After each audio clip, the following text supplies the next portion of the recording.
संत ज्ञानेश्वर महाराज विराणी विरहिणी विरहरत्ने 3 पूर्व भेटीची आठवण. ओम श्री सच्चिदानंद सद्गुरु माधवनाथाय नमहा. अवचिता परिमळू झुळकला अळूमाळू, मी म्हणे गोपाळू आला गे माये. चांचरती चांचरती बाहेरी निघाले, ठकची मिठेले काय करू. मज करा का उपचारू, अधिक ताप भारू, सखिये सारंग धरू भेटवा का. तो सावळा सुंदरू कासे पितांबरू, लावण्य मनोहरू देखी येला. भरलिया दृष्टी जवळ डोळाण्या हाळी, तव कोठे वनमाळी गेला गे माये.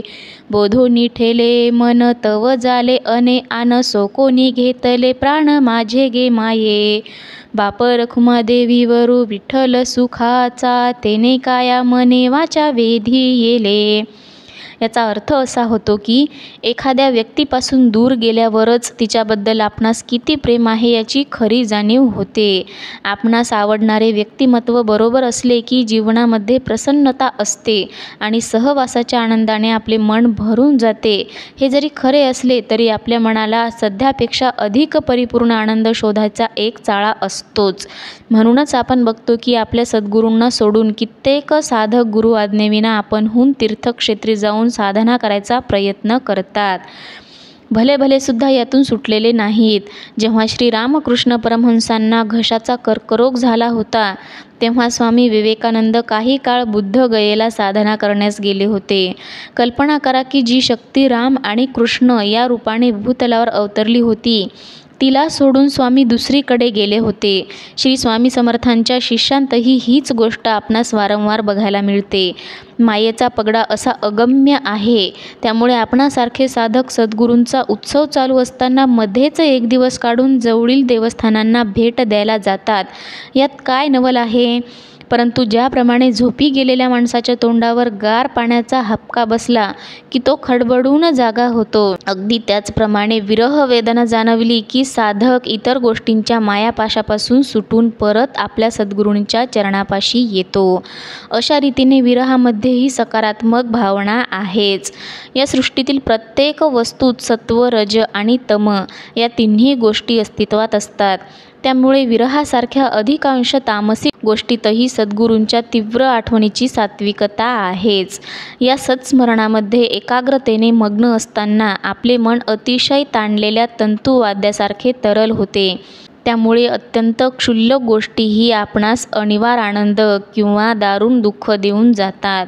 याचे एक उदाहरण म्हणजे ज्या ग्रामातील मातीपासून भगवंताच्या भजनासाठी वापरणारा घट बनतो त्या गावाचे नाव काढल्यावरच श्री रामकृष्ण परमहंस अतिउच्च भावावस्थेमध्ये विरून जायचे. कारण त्यांच्या मनात त्या नामोच्चारणाने तो घट आणि त्याच्या अनुषंगाने भजन कीर्तन यायचे आणि ते त्या स्मरणामध्ये समाधिस्थ व्हायचे.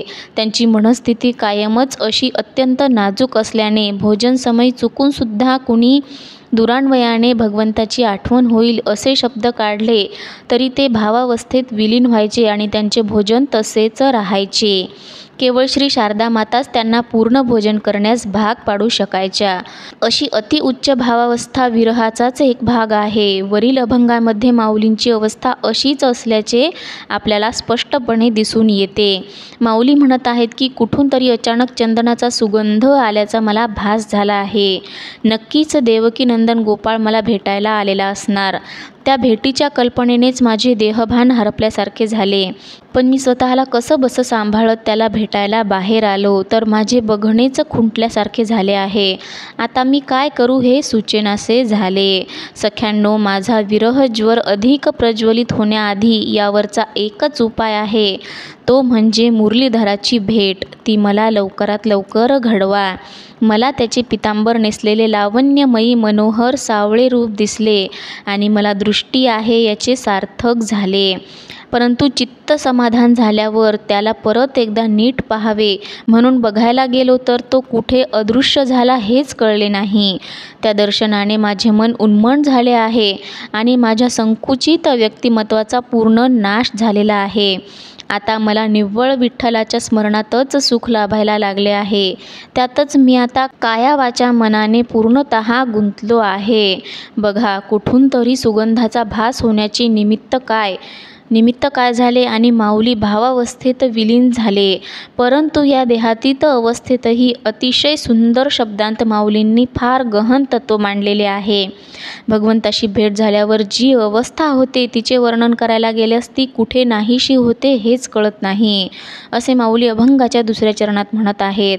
दृष्टी भरल्यावर डोळ्यांनी बघायला गेले तर तो नाहीसा झाला. या अति नाजूक आणि समर्पक शब्दांतून भगवंताला बुद्धीने जाणणे अशक्य आहे हे माऊलींशिवाय कोण मांडू शकेल काय? खरोखर माऊलींच्या रूपाने इतकी अफाट ज्ञानी आणि त्याबरोबरच अकल्पनीय वाक्कौशल्यता व अमर्याद सौंदर्य सृष्टी असलेली व्यक्ती या भूतलावर कधीतरी वावरलेली आहे या जाणीवेनेच मन भरून येते. अशा वेळी अभंग ऐकणाऱ्यांच्या नयनांतून अश्रुधारा न वाहतील तरच नवल. भगवंताबद्दल अभंगातील भावनेच्या 1,00,000 भावना तरी आपल्या जीवनात येऊ दे, अशी माऊलींच्या चरणी प्रार्थना. हरिओम.